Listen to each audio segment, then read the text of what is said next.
اللہ رب محمد صلی اللہ علیہ وسلم نحن عباد محمد صلی اللہ علیہ وسلم اما بعد فاعوذ باللہ من الشیطان الرجیم بسم اللہ الرحمن الرحیم السلام علیکم ورحمۃ اللہ وبرکاتہ مغفرہ.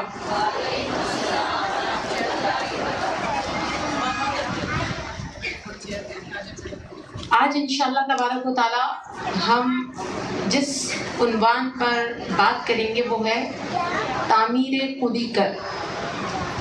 کیا مطلب؟ تعمیر خودی کو سمجھنا ہے. آج جو پوری بات ہوگی نا خودی پر ہوگی.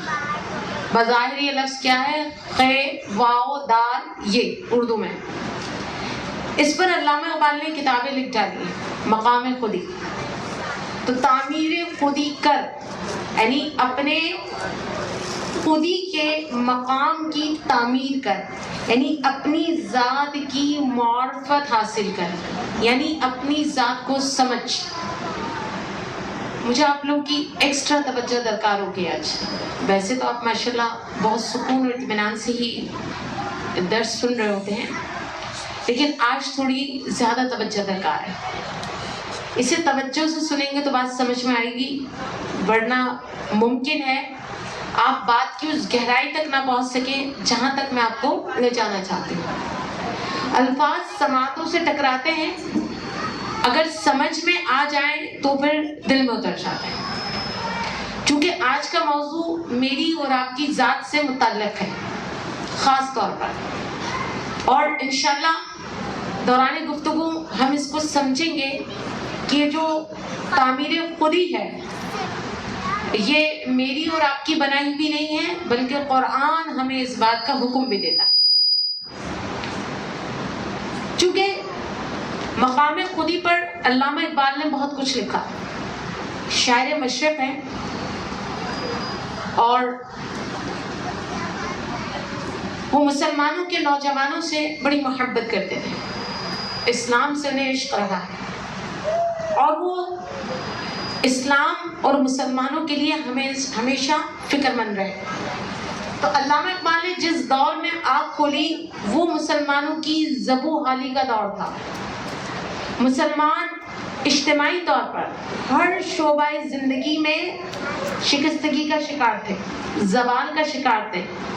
ہندوستان کے مسلمانوں کی حالت تو وہ خود اپنی آنکھوں سے دیکھ رہے تھے، لیکن باقی دنیا میں بھی مسلمانوں کی حالت بالکل اچھی نہ تھی بلکہ ابتر تھی. اس موقع پر انہوں نے مسلمانان عالم یعنی پورے عالم کے مسلمانوں کی بیداری کا بیڑا اپنے سر لیا اور انہوں نے انفرادی اور اجتماعی مسائل کا حل تعمیر خودی کو قرار دے دیا. یعنی اے مسلم تو اپنی خودی کی تعمیر کر اور مقام خودی تک پہنچ جا. بات میں اس وقت کی کر رہی ہوں جب علامہ اقبال نے اپنے شعور کو سنبھالا اور مسلمانوں کی خستہ حالی دیکھی. لیکن اس وقت جب میں آپ سے کلام کر رہی ہوں تو لگتا ہے کہ آج بھی مسلمانوں کی وہی خستہ حالی ہے، وہی ذبح و حالی ہے، وہی شکستگی ہے، وہی تنزلی ہے، وہی نفس نفسی ہے، وہی پسپائی ہے. کسی بھی چوراہے پر، مورچے پر، سرحد پر مسلمان ہمیں محفوظ نظر نہیں آ رہے. اب چونکہ علامہ اقبال نے جو حل ماضی میں پیش کیا تھا تو ماضی کا سارا نقشہ آج بھی 2025 میں وہی ہے، مسلمانوں کی شکستگی. تو اس کا مطلب ہے مقام خودی آج بھی ہماری انفرادی اور اجتماعی مسائل کا حل ہے. اگر ہم اس مقام تک خود کو پہنچا دیں، اگر ہم اپنی خودی کو سمجھ لیں، اگر ہم اپنی اس معرفت کو جان لیں یعنی اپنی ذات کی پہچان، تو یہاں خودی سے مراد اپنی ذات کا احساس اور اپنی ذات کا عرفان ہے. آپ حیران ہوں گے اس بات پر، کیا خود کو بھی سمجھنا بہت ضروری ہے؟ یہ آج کا جو کلام ہے خود کو سمجھنے پر ہے. میں بات کو اگر ادھر ادھر لے جاؤں تو بہت لمبی ہو جائے گی. سب سے مشکل کام ہے انسان کو سمجھنا. سب سے پیچیدہ انسان کا سسٹم ہے دماغ. اس قدر مشکل ہے کہ کوئی سمجھ نہیں سکتا. انسان کا ظاہر بہت مشکل ہے اور باطن اس سے 1000 گنا مشکل ہے. کائنات کو مسخر کرنے والوں نے کائنات کو مسخر کر لیا، لیکن انسان نہ مسخر ہو سکا ہے نہ سمجھ میں آ سکا ہے. اسی لیے علامہ اقبال نے خودی پر بے انتہا بات کی ہے. تو خودی سے مراد اپنی ذات کا احساس، اپنی ذات کی معرفت، یہ خودی ہے. اور یہاں علامہ اقبال نے جو احساس ذات اور عرفان ذات سے مراد لیا ہے وہ یہ ہے کہ عالم کے جتنے بھی مسلمان ہیں، یعنی مسلمانان عالم، اپنی تخلیق کے مقصد کو بھول بیٹھے. یعنی مسلمانوں کا مقصد حیات کیا تھا وہ بالکل بھلا چکے ہیں اور اپنی حقیقت اور اپنی صلاحیتوں سے بے خبر ہے. ہمیں ایسا لگ رہا ہے کہ علامہ اقبال آج کے دور میں مجھ سے اور آپ سے بات کر رہا ہے. یہ اس دور کے مسلمانوں کے لیے کہا کہ وہ اپنی حقیقت سے بھی واقف نہیں ہے اور اپنی صلاحیتوں سے مسلمان بے خبر ہے.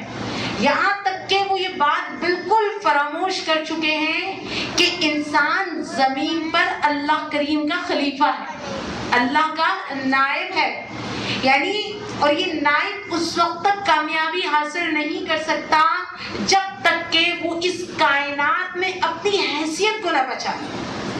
یعنی انسان جب تک نہ سمجھے کہ اس زمین پر اس کی اپنی حیثیت کیا ہے، اس زمین پر اس کا اپنا مقام کیا ہے، جبکہ اس کا مقام کیا ہے، اللہ نے اسے اپنا نائب بنایا ہے، اپنا خلیفہ بنایا ہے. مقام تو بہت اعلیٰ ہے، لیکن چونکہ جب تک انسان یعنی حضرت انسان اپنی حیثیت کو، اپنے مقام کو نہیں سمجھے گا تب تک وہ کامیابی سے ہمکنار نہیں ہو سکے گا.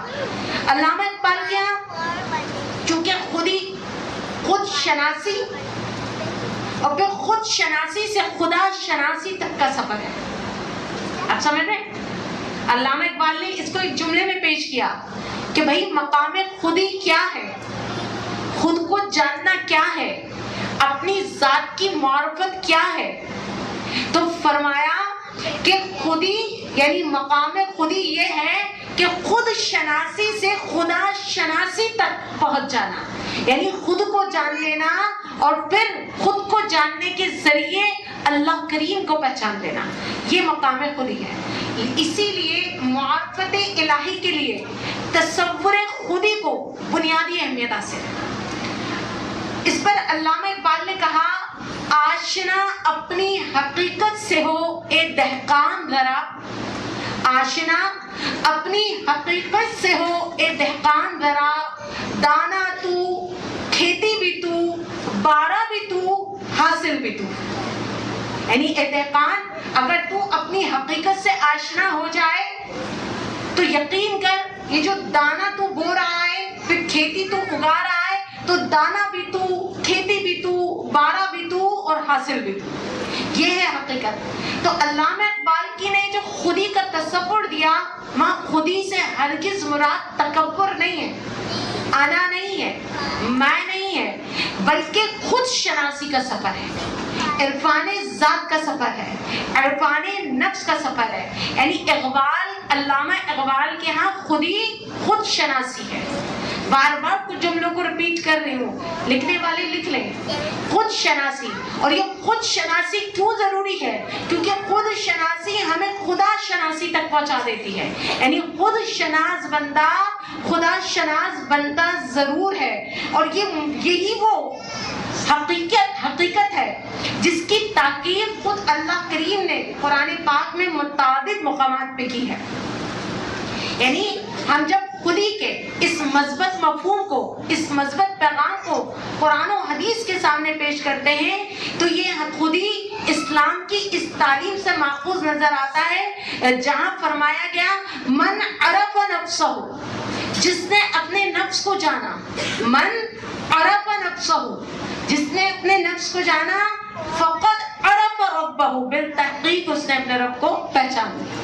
یعنی رب کریم کی پہچان کے لیے ضروری ہے ہم اپنی ذات کو پہچان لیں، آگہی حاصل کریں، علم حاصل کریں، اپنی معرفت حاصل کریں، اپنے آپ کو جان لیں۔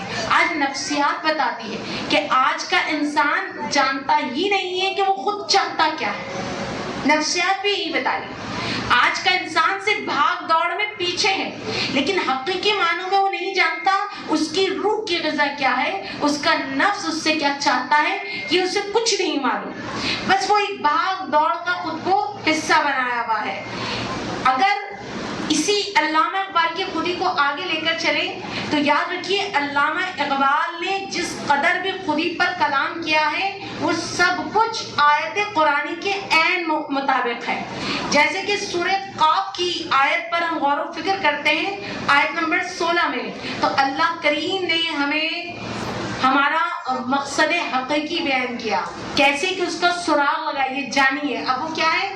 وَلَقَدْ خَلَقْنَا الْإِنسَانَ، اور ہم نے انسان کو خلق کیا، ہم نے انسان کو پیدا کیا، وَنَعْلَمُ مَا تُوَسْوِسُ بِهِ نَفْسُهُ، اور ہم جانتے ہیں جو وسوسے اس کا نفس اس کے دل میں ڈالتا ہے۔ اللہ کریم خود کیا فرما رہے ہیں؟ ہم نے ہی انسان کو خلق کیا اور ہم یہ بات بخوبی جانتے ہیں کہ اس کے دل میں جو وسوسے اس کا نفس ڈالتا ہے، اور اس سے متصل پھر کیا فرمایا؟ وَنَحْنُ أَقْرَبُ إِلَيْهِ مِنْ حَبْلِ الْوَرِيدِ۔ اور بات سنو، جانو کہ ہم انسان کی طرف اس کی شہرت سے بھی زیادہ قریب ہیں۔ اس قرآنی آیت پر غور کر لیجئے، یہاں مقصد حیات بھی پتہ چل رہا ہے۔ ایک تو یہ کہ وَلَقَدْ خَلَقْنَا الْإِنسَانَ، ہم نے انسان کو خلق کیا، اور ہم یہ جانتے ہیں یہ جو وساوس اس کے دل میں ڈالتا ہے وہ اس کا نفس ہے۔ لیکن اے انسان پریشان کیوں ہوتا ہے؟ اگر تیرا نفس تیرے دل میں وسوسے ڈالتا ہے تو تو یہ نہ بھول کہ میں کہاں ہوں، نحن اقرب الیہ من حبل الورید، تو میں تیری شہرت سے زیادہ قریب ہوں، تجھے فکر مند ہونے کی ضرورت نہیں ہے۔ تو اس آیت شریف کا، اس آیت مبارکہ کا مقصد سمجھیے، مقصد کیا ہے؟ تو اللہ کریم نے اس مقصد کو اس آیت کے ذریعے اپنے قرآن کریم میں واضح طور پہ بیان کیا، اور اس حقیقت کو تسلیم کرایا انسان سے کہ انسان تو یہ نہ سمجھ کہ اللہ کریم نے تجھے خالی گوشت پوست کا پیکر بنایا اور تجھے حواس خمسہ دے کر حیوانات کی طرح فقط کھانے پینے اور نفسانی شہوانی خواہشات کی تکمیل کے لیے آزاد نہیں چھوڑا۔ صحیح ہے؟ اللہ کریم نے مجھے اور آپ کو خالی گوشت پوست کا اس لیے نہیں بنایا، حواس خمسہ اس لیے نہیں دیے کہ ہم کھاتے رہیں پیتے رہیں، ہم اپنی خواہشات کی پیروی کرتے رہیں، ایسا نہیں ہے، بلکہ اللہ کریم نے انسان کو اپنا مقام خلافت عطا کیا ہے، اور مقام خلافت یعنی اسے اپنا خلیفہ بنا کر خود اس کے وجود میں شہرت سے بھی قریب ترین آ کر جلوہ افروز ہو گیا۔ اور یہی نہیں، جس نے انسانی میں اس کے دل کو اپنی نشست بنا لیا۔ خدا کے اس عظیم احسان کو اگر ہم نہ جانیں نہ سمجھیں تو یہ ظلم ہے، اور یہ ہم اسی وقت سمجھ سکتے ہیں جب ہم مقام خودی کو پہچانیں۔ حیران ہے کہ اللہ کریم نے انسان کو شعور دیا، علم دیا، آگہی دی، یہاں تک کہ اسے ساری اپنی ذات و صفات کا علم عطا کیا، لیکن انسان اس کی ذات اور صفات کا علم اور عرفان حاصل نہیں کر سکا۔ اب سمجھیں اللہ کریم نے جس مقام کی وجہ سے اس پر اتنا کرم کیا کہ وہ خود اس کی شہرت کے قریب جلوہ افروز ہوا، اور اس کے سینے میں موجود دل کا مکی وہ خود بن گیا۔ اتنا بڑا مقام انسان کو عطا کیا، لیکن انسان اپنی خودی سے بے خود غافل ہو کر وہ اپنی زندگی کو تباہ کر رہا ہے، وہ اپنے مقام سے گر رہا ہے۔ اگر ایسا ہے تو بتائیے بھلا پھر ہم سے بڑے بدبخت کون ہوں گے؟ ہم سے زیادہ غافل کون ہوں گے؟ ہم سے زیادہ ظالم کون ہوگا؟ ہم سے زیادہ جاہل کون ہوگا کہ اپنے ہی شہرت کے قریب اپنے رب کریم کو نہ جان سکے، اپنے دل میں مکین اللہ کو نہ محسوس کر سکے، ان دونوں منازل سے پہلے وہی آئے گی جو میں نے آپ سے کہا کہ پہلے ہمیں اپنی خودی کو جاننا ہوگا۔ تو سمجھ جائیے بس اللہ کی ہستی کو ذکر الہی یعنی اللہ کے ذکر اور اپنے نفس کے عرفان سے آپ اپنے موجود سینے میں اللہ کو پا دیں گے۔ اور اگر آپ مشاہدہ کرنا چاہیں تو آپ کو تزکیہ نفس کے ذریعے وہ پاک نگاہیں لانی ہوں گی جس سے آپ یہ مشاہدہ کر سکیں گے، اور یہی خودی کا اولین مقصد ہے جس کی تعمیر آپ کو بار بار کہی جا رہی ہے، یعنی اپنی ذات کی معرفت حاصل کرو۔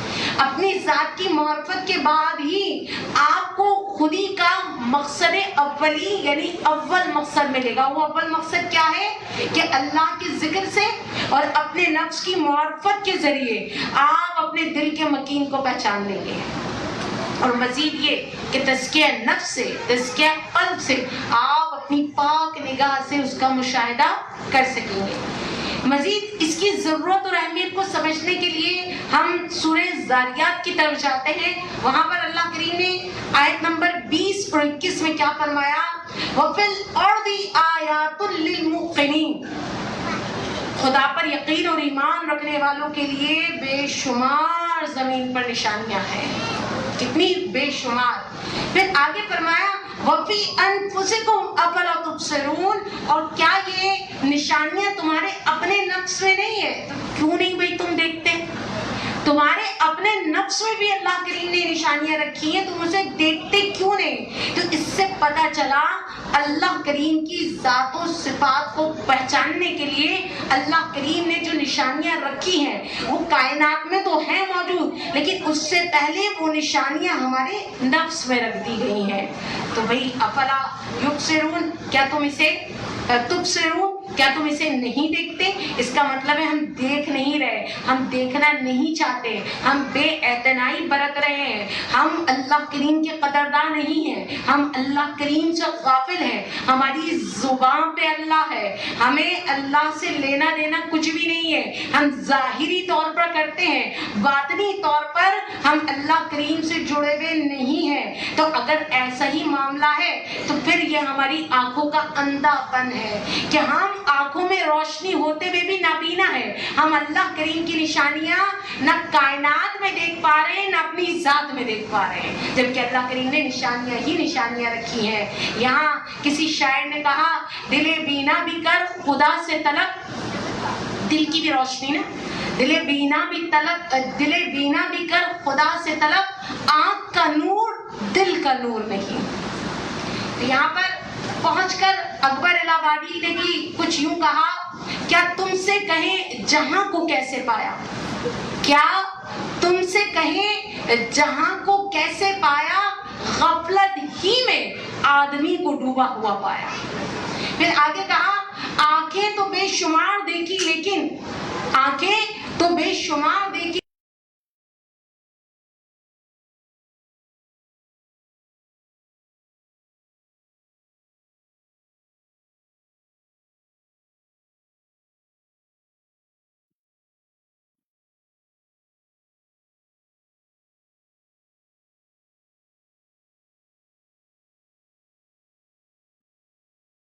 جس کی آنکھوں میں بظاہر بصارت نہیں لیکن بصیرت موجود ہے، وہ حق کی پہچان رکھتا ہے، وہ اللہ کریم کی پہچان رکھتا ہے، وہ اپنی ذات کا عرفان رکھتا ہے، وہ اپنی خودی کو پہچانتا ہے۔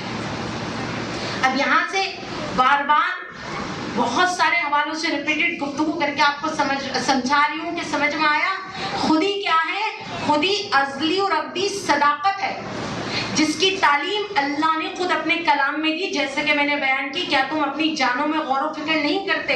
یعنی یہ کہیے خودی دنیا کی عظیم ترین نعمت ہے، اور اس نعمت کو کہتے ہیں ہدایت۔ جسے ہدایت مل جاتی ہے نا پھر اسے کوئی نعمت درکار نہیں ہوتی. یہی وجہ ہے کہ اس نعمت یعنی ہدایت کے ذوق و شوق میں ہم نے انبیاء کرام صلی اللہ علیہ وسلم، صحابہ کرام علیہ الرضوان، شہداء کرام، اولیاء عظام، ہم نے دیکھا سب کے سب نے ہدایت کے مقابلے پر دنیا کی تمام مال و دولت کو، ثروت و عشمت کو، جاہ و منصب کو اپنی ٹھکروں پر رکھا ہے. پرواہ نہیں کی انہوں نے. جب انہیں ہدایت مل گئی تو پھر انہوں نے کچھ نہیں دیکھا. ان کے لیے دنیا، ان کے لیے جاہ و حشمت و منصب، انہوں نے اپنی پاؤں کی ٹھوکروں پہ اس کو رکھا. اور یہی وجہ ہے کہ ساری دنیا سے منہ موڑ لیا اور یہاں آ کر پتا چلا کہ یہ مقام خودی غنائے نفس کا وہ مقام ہے جہاں قلب سلیم اللہ کریم مجھے اور آپ کو تحفے کے طور پہ عطا کرتا ہے. جو دعا کرتے ہیں نا یہ قلب، یہ جو قلب میرا اور آپ کا دھڑک رہا ہے یہ خالی گوشت کا لوتھڑا ہے. اور اس وقت جو میرے اور آپ کے قلب کی کیفیت ہے اس کا کام خالی خون کو پمپ کرنا ہے. یہ خون کو پورا پہنچا رہا ہے. اور آج کے دور کے بندے کا تو دل بھی ظاہری حوالے سے یعنی فزیکلی حوالے سے بھی صحیح کام نہیں کر رہا. کبھی تو خون اتنا پہنچاتا ہے کہ بی پی ہائی ہو جاتا ہے اور کبھی اتنا کم پہنچاتا ہے کہ بی پی لو ہو جاتا ہے. تو میرے اور آپ کے لیے تو واحد یہ گوشت کا لوتڑا ہے. لیکن نہیں، یہ وہ لوگ جو ہدایت جیسی نعمت یعنی اپنی معرفت کے بعد کے ساتھ اللہ کی معرفت حاصل کر لیتے ہیں تو خود شناس سے جب یہ خدا شناس بنتے ہیں یعنی ہدایت ان کو مل جاتی ہے تو یہ وہی مقام خودی ہے جہاں پر اللہ کریم انہیں قلب سلیم عطا کر دیتا ہے. یاد رکھیے یہ خودی مقام خودی اگر میرے اور آپ کے پاس نہیں ہے تو یاد رکھیے ہم بظاہر انسان ہیں لیکن چوپایوں سے بھی بدتر ہیں. بظاہر انسان سینکڑوں لوگ ملیں گے جو خودی لفظ سن کر ہی بے خود ہو جائیں گے. وہ کہیں گے اچھا یہ بھی کوئی مضمون ہے، یہ بھی کوئی بات ہے. ہم تو سمجھ رہے تھے کہ دوڑ دو چار کمانا زندگی ہے. عورتیں کہیں گی یہ کیا مقام ہے بھائی، اچھا کھانا، اچھا پہننا، اولادیں پالنا، شادیاں کرنا یہی زندگی ہے. ایسا نہیں ہے، زندگی اس سے آگے ہے. اب اگر آپ مقام خودی چاہتے ہیں حاصل کرنا تو آپ کو کچھ تربیتی مراحل سے گزرنا ہوگا. آپ چاہتے ہیں آپ اپنی اس صفت کو یعنی مقام خودی سے تعمیری کام لے تو آپ کو اس کی تربیت بھی کرنی ہوگی. اور اس کی تربیت کے لیے صرف 3 اہم مراحل ہیں. بہت زیادہ اختصار سے بیان کروں گی یہ والی بات. کیا ہے وہ؟ اطاعت الہی، ضبط نفس، نیابت الہی یعنی اللہ کریم کی مکمل اطاعت. اطاعت الہی سے مراد مکمل اطاعت. یہ نہیں کہ ابھی آپ محفل میں بیٹھے ہیں تو اللہ کی نیک بندیاں اور ابھی آپ کے گھر میں شادیاں ہو جائیں تو حیا کی چادر چاک. ایسا نہیں. میت ہو تو رسومات اہم، شادیاں ہوں تو ہندوستانی کلچر اہم، گھر کے معاملات ہو تو حلال حرام کی تمیز نہیں، ہم مصلی پہ آگے ہم نمازی ہو گئے. نہیں، مکمل اطاعت الہی. دوسرا کیا ہے؟ اگر ہمیں خودی کی منزل پہ پہنچنا ہے تو دوسرا اہم مرحلہ ہے ضبط نفس. اپنے نفس کے بے لگام گھوڑے کو شریعت کی لگام ڈالیں. ایسا نہ ہو کہ جہاں نفس ہو، نفس کا تقاضا ہو تو میں شریعت مان لے، جہاں نفس کا تقاضا نہ ہو شریعت نہ مانے. جیسے کہ میں بہت مثالیں دیتی ہوں، جیسے پوری شادی شریعت کے خلاف، ناچ گانے، دنیا دکھاوا، بے حیائی، بے پردگی، فحاشی، حق و مہر شرع. 5 وقت کی نماز نہیں پڑھنی لیکن نماز جنازہ میں ضرور شرکت کرنی ہے. تو اپنے بے لگام نفس کو لگام ڈالنا ہے شریعت کی لگام، یہ بہت ضروری ہے.